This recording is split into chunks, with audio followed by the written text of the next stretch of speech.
have arrived at the Royal Botanic Gardens in Kandy. It cost 2,000 rupees to get in. Just heading to the toilet before exploring, but I'm not sure you can see. It's raining and it's actually a little bit chilly. See how it goes. I'm still really excited to be in the Botanic Gardens though. We have come inside the orchid house, and one of the main things that Kandy Botanic Gardens is famous for apparently is having really nice orchids. They look pretty nice. And Lauren's very happy. She's seen a big fish. Big fish. Oh look, there's one over on that side as well, and one on that side, and one in the middle. I didn't know they had protected flower species. So we've just tried to go to a plant house, but I think it's under renovation. It's a bit empty, but this bit is gorgeous. Like, look at this thing. It says it comes from Malaysia, Indonesia. Crazy. Lauren's got the little guide thing. We both got given one at the start of the thing with our tickets, and it tells you everything. There's a guide and map, bit about the history as well. So I thought Lauren can tell you a little bit about the history now. Be my honour. The history of the Royal Botanic Gardens dates as far back as 1371 when King Rick Ramabahu, King W III ascended the throne and kept court at Peradeniya near Mahaweli. Later in the reign of King Kirti Sri Raja Singh from 1747 to 1780, this was made a royal garden, and from 1780 to 1798 King Raja Singh resided therein, where a temporary residence was erected for him. So he actually lives here. Wow. But I can't believe that the history of this dates back to 1372. What were we doing in the UK? Actually. Sorry, 1371. We're probably having the plague or something. Probably killing some people elsewhere.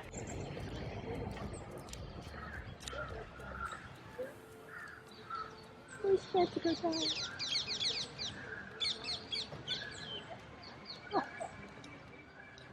Me and Lauren just had a little sandwich and chips at one of the little cafes and restaurants here. They're dotted all over, which is quite nice. You don't really get to see many of them in the UK parks, but right now we are looking at a bunch of bats in the trees. And when I tell you, these are the biggest bats I've ever seen. I also don't know what that noise is. I thought it was guns at first, but apparently like guns are quite strictly regulated here in Sri Lanka, so I don't think it's guns. He's so big! But we are standing under some trees. There is bats hanging from them. I don't know if you're going to be able to see, but when they're flying, they're massive. They look like a seagull or something. It's the size of a seagull. Don't know if you can see all the bats there, but I'm going to wait until one flies across. Look! Oh my god, that's nice. You know what? Wow. You know what? I think I might like a big bat. I like big fish. Yeah. I like big leaves. No, don't. Look at it go. Oh my god. This is crazy. Oh, I'm getting rain on my lens. How are you going to sleep? It's so noisy. But we were also just saying we really like this park. We could probably spend all day here. It's much bigger than we realised. It's so nice because Kandy is so busy and so hustle and bustle that when you're in here, it feels like a completely different space, completely different city. It's just so nice to have a big, peaceful green space in the heart of a busy city. It doesn't even really feel like we're in Sri Lanka right now, does it?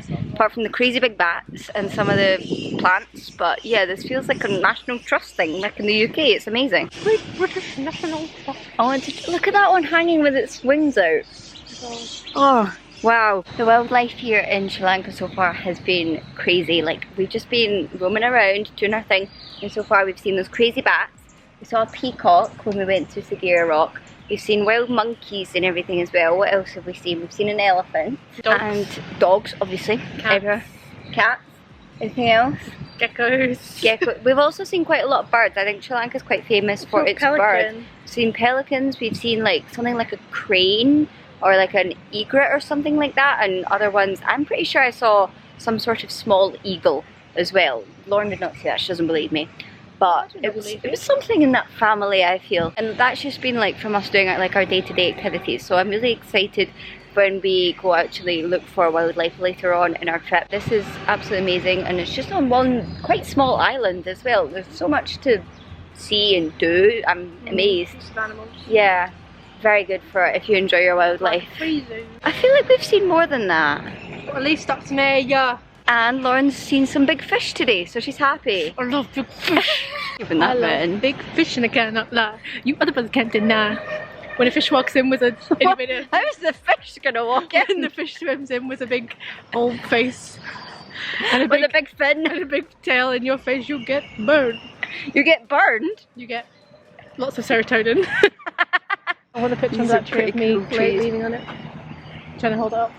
What, like the Leaning Tower of Pisa, but Lauren with the Leaning Tower of Tree. Sri Lanka feels very different to Thailand, and we can definitely tell that it's like a different country now, different vibes. People have been so welcoming and amazing, and also Lauren kept saying to me several times, we would step outside and she'd be like, oh, it smells like cinnamon. So I googled it, and cinnamon actually comes from, one of the countries that cinnamon comes from is Sri Lanka. So I actually think it is cinnamon that we smell when we step outside. The reason that we saw one of the peacocks that was exciting is because I did look up this before, but peacocks are native to Sri Lanka and India, so that's where peacocks come from. So excited to hopefully see some more peacocks in Sri Lanka as well. Alright Lauren, I'll take the picture, you holding the tree up Well, I now. can't actually reach the tree, obviously. You can't reach the tree? Well, like I can't like... Right, show So me I'm what you gonna- want to I'm gonna do. put my hand up and then I'm gonna like make my arm longer. What do you mean you're going to put your... What, like with editing? Yeah. Okay. No, that's awful. Oh, Come back, slow back. sorry. I'll put the vlog camera away now. There are other duties at hand.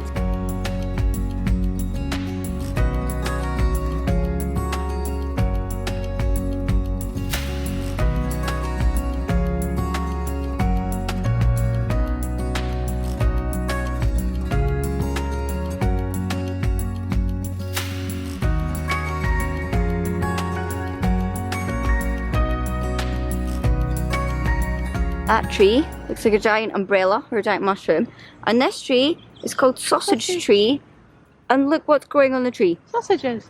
Sausage. Good Cumberland sausages. This is where the Richmonds get their plant-based sausages from, on this tree right here. Oh my god, Jeremy, a sausage is missing. Oh my god, is that Hollywood Boulevard? How sad is it that people have carved their names into the cactus? I think this little bit here is a spice garden because it tells us all about the spices here, and it says that Sri Lankan cinnamon traces have been discovered in 4,000-year-old Egyptian tombs. True cinnamon originated in Sri Lanka and it has been traded with Arab merchants since at least the 7th century AD. That's crazy. I can't even wrap my head around that, to be honest. Well, no need to panic. We're beside the exit. We are just heading out of the Botanic Gardens now. We're going to stop at a shop on the way back called Food City because we haven't actually seen many like chains here, and we have got our train tomorrow. We want to make sure that we're all stocked up for the snacks and everything like that, so we're going to stop at a Food City and then take tuk-tuk back to our hotel to rest for a couple of hours.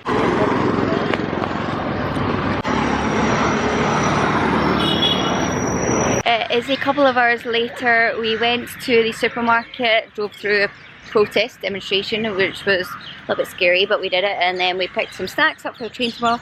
Now we are here at the Temple of the Tooth for the 6 PM ceremony, hopefully. I hope we don't miss it because it's like 1 minute to. And we still got quite a long walk to walk up. Maybe we should speed up a little bit, Lord. It goes on for an hour though, didn't you say? No, I think I just made that up. Oh. I didn't know anything about it though, and then I googled it, and I think the 6 PM ceremony happens 3 times a day. I think they changed something with the box because it's called Temple of the Tooth because apparently there is one of Buddha's teeth here. It's kept in a box, and something with the box happens 3 times a day, and it's like a whole ceremony, and people come to like... Gary, do you know what it is? They're shaking. That's not respectful. But hopefully we've not missed it and we can enjoy some nice temple time.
So the Temple of the Tooth was an absolutely amazing temple. If you're ever in Kandy, I really recommend going. It was a really interactive experience, which I've not really had in a temple before. They really involve everyone, but also at the same time, I kind of had no clue what was going on. There was a kind of crowd of us upstairs, so we were wondering why people were heading upstairs after watching the dancers and everything with their drums, and it turns out you go upstairs to actually see the tooth.